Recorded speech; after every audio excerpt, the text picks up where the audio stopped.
Good morning student.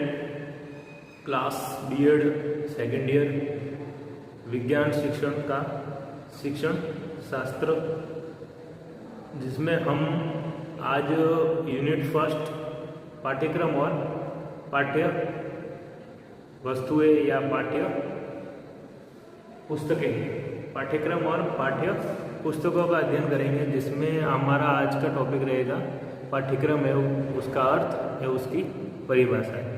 ये topic science के सारे सब्जेक्ट में लगेगा, physics, chemistry, bio, general science और जनरल साइंस और बायो और फिजिक्स और केमिस्ट्री में सब में लगेगा। तो आज का सब्जेक्ट हमारा रहेगा फिजिक्स के लिए, फिजिक्स और केमिस्ट्री के लिए, ठीक है, पाठ्यक्रम के लिए। तो पाठ्यक्रम क्या होता है और क्यों बनाया जाता है? पाठ्यक्रम का मुख्य उद्देश्य होता है जो शिक्षण उद्देश्य रहते हैं शिक्षक के और जो अधिगम उद्देश्य रहते हैं छात्र के, उनमें दोनों में समन्वय बिठाना और उद्देश्यों की, शैक्षणिक उद्देश्यों की प्राप्ति के लिए पाठ्यक्रम, एक सुनियोजित पाठ्यक्रम की व्यवस्था की जाती है। तो पाठ्यक्रम विद्यालय शिक्षण और उच्च शिक्षण में सब में ही उपयोगी और साबित होता है। तो पाठ्यक्रम का अर्थ क्या रहेगा? पाठ्यक्रम एक शिक्षण, सर्वप्रथम शिक्षण कैसी व्यवस्था है? शिक्षण एक त्रिध्रुवीय व्यवस्था है, ठीक है, जिसमें 3 ध्रुव होंगे। पहला होगा बालक, ठीक है, दूसरा होगा शिक्षक और थर्ड जो ध्रुव होता है या थर्ड जो कोण होता है वो होता है पाठ्यक्रम, ठीक है। तो एक त्रिव्यवस्था हमें शिक्षण कार्य और अधिगम, शिक्षण अधिगम प्रक्रिया में देखने को मिलती है, जिसमें सबसे ऊपर रखे जाएगा बालक को, बालक केंद्रित शिक्षा के तहत, फिर शिक्षक आएगा और थर्ड जो इम्पोर्टेंट पार्ट आएगा वो पाठ्यक्रम आएगा। इसका मतलब शिक्षण अधिगम प्रक्रिया में पाठ्यक्रम का बहुत ही महत्वपूर्ण स्थान है, क्योंकि पाठ्यक्रम नहीं होगा तो बालक और शिक्षक के बीच जो समन्वय कार्य नहीं होगा, और समन्वय कार्य इन तीनों में समन्वय बिठाने का कार्य कौन करता है? पाठ्यक्रम करता है, ठीक है। पाठ्यक्रम कौन सी विचारधारा पर बना हुआ है? पाठ्यक्रम का निर्माण गेस्टोल वाली विचारधारा पर आधारित है। गेस्टोल वाली विचारधारा, ठीक है। गेस्टोल में विचारधारा दी थी, उसके आधार पर पाठ्यक्रम का निर्माण किया गया सर्वप्रथम गेस्टोल वाली विचारधारा के आधार पर, ठीक है। और अधिगम के कौन से सिद्धांत पर यह आधारित है? अधिगम के अंतर्दृष्टि और सूझ के सिद्धांत पर आधारित है। तो पाठ्यक्रम किस सिद्धांत पर बना? अधिगम के अंतर्दृष्टि तथा सूझ के सिद्धांत पर, सूझ के सिद्धांत। अधिगम का जो अंतर्दृष्टि और सूझ का सिद्धांत है उस पे पाठ्यक्रम की नींव रखी गई और पाठ्यक्रम का निर्माण किया गया, ठीक है। अब पाठ्यक्रम का शाब्दिक अर्थ क्या होगा?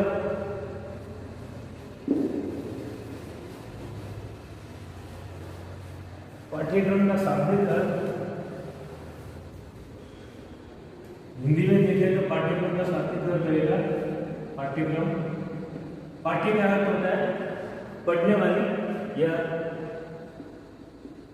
पढ़ने वाली वस्तु है या पढ़ाई में जो उपयोगी वस्तु है, और क्रम का अर्थ होता है एक व्यवस्था, नियमित व्यवस्था। तो इसका आशय रहेगा जो अधिगम शिक्षण में उपयोगी वस्तु है उनका एक क्रमबद्ध अध्ययन या क्रमबद्ध व्यवस्था पाठ्यक्रम कहलाती है, ठीक है। पाठ्यक्रम अंग्रेजी के किस शब्द से बना है? करिकुलम। अंग्रेजी के करिकुलम शब्द से बना है, जिसका अर्थ क्या रहेगा? जिसका हिंदी रूपांतरण है पाठ्यक्रम, ठीक है। इंग्लिश में करिकुलम बोलते हैं और हिंदी में पाठ्यक्रम बोला जाता है। करिकुलम में जो पूरे शब्द है, करिकुलम में जो पूरे शब्द है वो एक लैटिन भाषा का शब्द है, जिसका अर्थ होता है दौड़ का मैदान, दौड़ का मैदान, ठीक है। तो करिकुलम कुरियर शब्द से बना है, एक लैटिन शब्द से बना है, जिसका अर्थ होता है दौड़ का मैदान।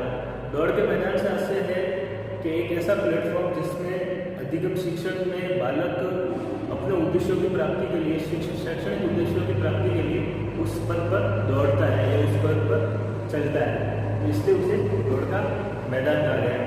तो पाठ्यक्रम शिक्षण अधिगम में एक दौड़ का मैदान है जिस पर शिक्षक और बालक दोनों ही अपने उद्देश्यों की प्राप्ति के लिए गतिमान रहते हैं और उनके द्वारा उनके उद्देश्यों की प्राप्ति होती है। ठीक है, तो व्यक्ति लक्ष्य की प्राप्ति के लिए इस पर दौड़ता है।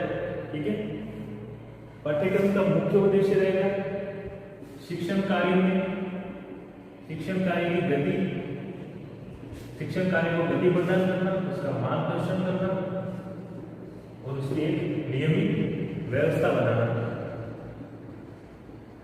ये पाठ्यक्रम का मुख्य उद्देश्य रहेगा। क्या उद्देश्य रहेगा कि शिक्षण कार्य में गति प्रदान करना, ठीक है, उसका मार्गदर्शन करना शिक्षक का, शिक्षक की सहायता करना और शिक्षक की नियमित जो भी कार्यक्रम रहता है एक शिक्षण अधिगम प्रक्रिया में बालक और शिक्षकों द्वारा उसका नियमन करना। तो ये पाठ्यक्रम का शाब्दिक है और उसकी परिभाषा है। वापस देख लो, पाठ्य और क्रम से चल रहा है। पाठ्य का मतलब पढ़ने वाली वस्तु, क्रम का मतलब व्यवस्था। करिकुलम में पूरे शब्द से बना है जो लैटिन शब्द है जिसका अर्थ होता है दौड़ का मैदान। ठीक है, इसकी कुछ मनोवैज्ञानिकों ने पाठ्यक्रम की कुछ परिभाषा दी गई है, परिभाषाओं के बारे में हम डिस्कस करेंगे।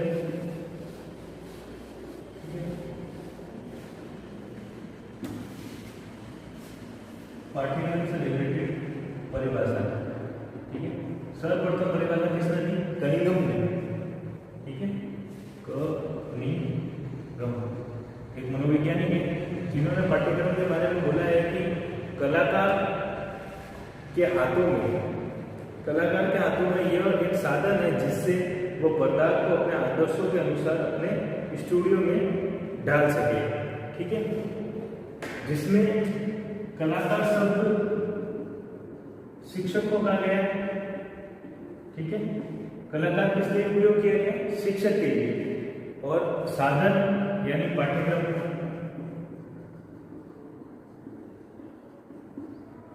पाठ्यक्रम के लिए उपयोग किया गया पदार्थ शिक्षार्थी या छात्र, पदार्थ छात्रों के लिए उपयुक्त आया।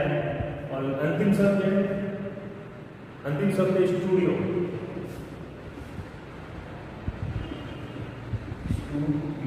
स्टूडियो शब्द आया है विद्यालय में।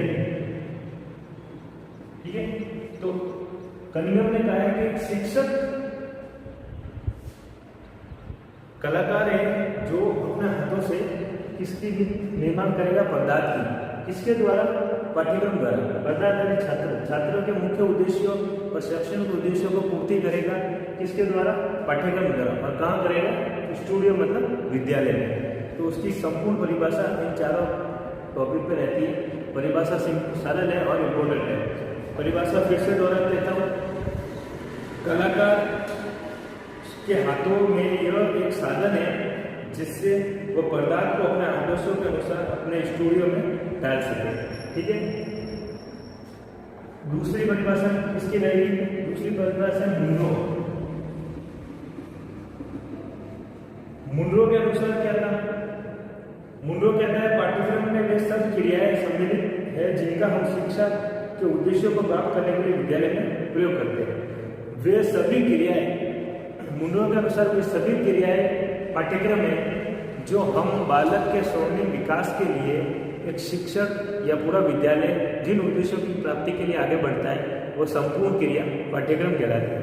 तो मुनरो का कहना है कि विद्यालय में जितनी भी गतिविधियां होती है बालकों के लिए वो सारी पाठ्यक्रम है, जिसमें कक्षा की गतिविधियां, विभागीय गतिविधियां, छात्र शैक्षणिक गतिविधियां, खेलकूद, मनोरंजन, सांस्कृतिक कार्यक्रम, ये सभी पाठ्यक्रम में शामिल किए जाएंगे।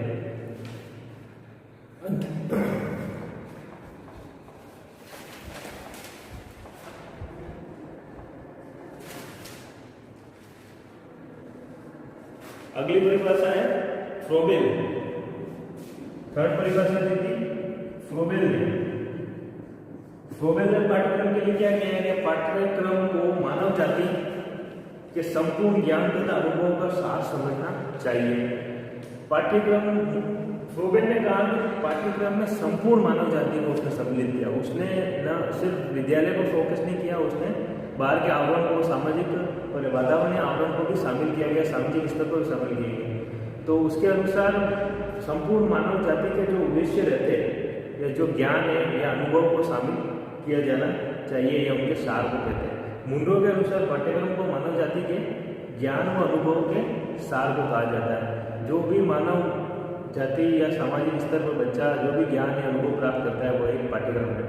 ठीक है, तो फ्रोबेन की सिंपल परिभाषा है, इसने वातावरण ज्ञान को भी पाठ्य पुस्तकों में शामिल किया गया। फोर्थ है थॉर्नडाइक, बहुत ही इंपॉर्टेंट है थॉर्नडाइक की परिभाषा।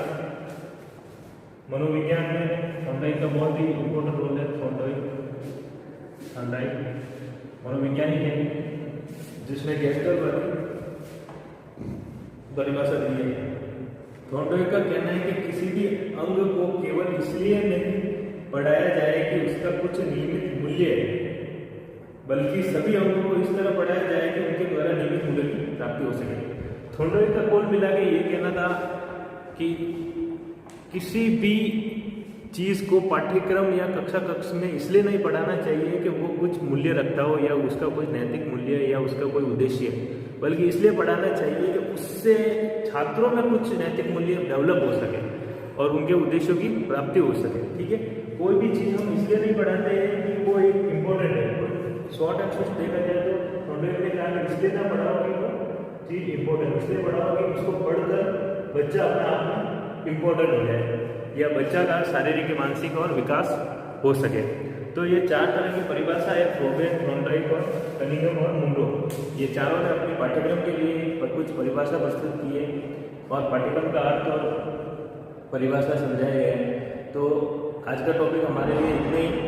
ये कॉमन टॉपिक है जिसमें सब विज्ञान शिक्षण के सभी विषय सम्मिलित है, सब में ये चीज़ें कॉमन होती है। ठीक है, तो अगला चैप्टर हम कल पढ़ेंगे, विशेषताएं, पाठ्यक्रम की विशेषताएं, उद्देश्य, उनको हम कल अध्ययन करेंगे।